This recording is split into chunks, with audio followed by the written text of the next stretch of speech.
শুনছেন গল্প, বিমল মিত্রের গল্প ২০ মিনিটের গল্প। গল্প পাঠে আমি মৌমিতা পাল। ভেজালের আলোচনা চলছিল। এই যে আজ চারদিকে ভেজালের রাজত্ব চলেছে, চালে ডালে তেলে দুধে ঘিয়ে শিক্ষায় দীক্ষায় মনুষ্যত্বে, এই নিয়ে বন্ধুরা তর্ক বিতর্ক করছিল।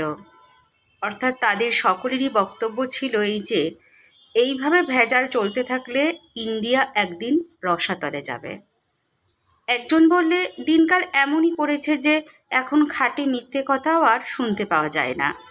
মিথ্যে কথার মধ্যেও লোকে আজকাল ভেজাল চালাচ্ছে। এতক্ষণ আমি চুপ করেছিলাম। আমার বাড়িতেই আড্ডা, সুতরাং আমার নিজের পক্ষে শ্রোতার ভূমিকায় শ্রেয় বলে ভেবেছিলাম। কিন্তু আর মুখ না খুলে থাকতে পারলাম না। বললাম, আমি একবার খাঁটি মিথ্যে কথা বলেছিলাম। কীরকম? খাঁটি মিথ্যে কথা জিনিসটা একটু গোলমেলে, ব্যাখ্যা না করলে ও জিনিসটা ঠিক বোঝানো যায় না। অন্তত একটা উদাহরণ দিতে হয়। বললাম, তবে শোনো।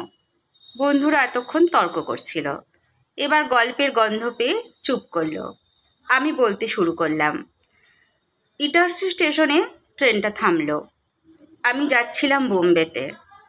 বেলা ধরো তখন প্রায় 10:30 কি 11টা, কিন্তু ট্রেনে চললে সকাল 10টা-11টাও মনে হয় যেন দুপুর 1টা।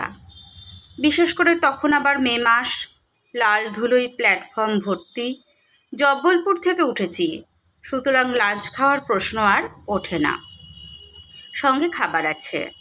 ট্রেন ছাড়বার পর তার সদ্ব্যবহার করবার ইচ্ছে ছিল। টাইম টেবিলে লেখা ছিল ইটারসিতে 20 মিনিট স্টপেজ। বাইরের দিকে চেয়েছিলাম।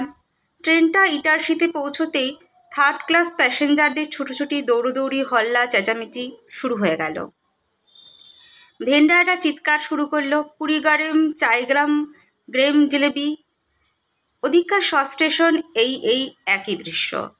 দেশভেদে রুচিভেদ হয় জানতাম, কিন্তু দেশভেদে যে কার্যকারণ ভেদ হয় তা জানতাম না। একই সূর্য বাংলাদেশেও ওঠে, আবার সিপিতেও ওঠে, কিন্তু দেশভেদে যে তাপে তারতম্য হয় তা জানা ছিল না। ইটারসির ধুলোটা পর্যন্ত যেন আমার কাছে আরও বেশি গরম মনে হলো। মাথার উপর জ্বলন্ত সূর্যটাকে যেন সেদিন নিষ্ঠুরতর বলে মনে হলো আমার। অবশ্য এর কারণ বোধ হয় সেই আমার প্রথম ওই লাইনে পাড়ি দেওয়া। ট্রেন সবেমাত্র তখন প্ল্যাটফর্মে থেমেছে। জানলার ধারে মুখ রেখে বাইরের দিকে চেয়ে আছি। হঠাৎ একজন দেহাতি লোক ট্রেনের জানালায় কাকে খুঁজতে খুঁজতে একেবারে আমার কামরার সামনে এসে থমকে দাঁড়িয়েছে। ভাবলাম দেহাতি লোক হয়তো কোনো কামরায় জায়গা নেই বলে উঠতে পারেনি। আমার কামরাটা ফাঁকা দেখে ভেতরে ঢুকতে চায়।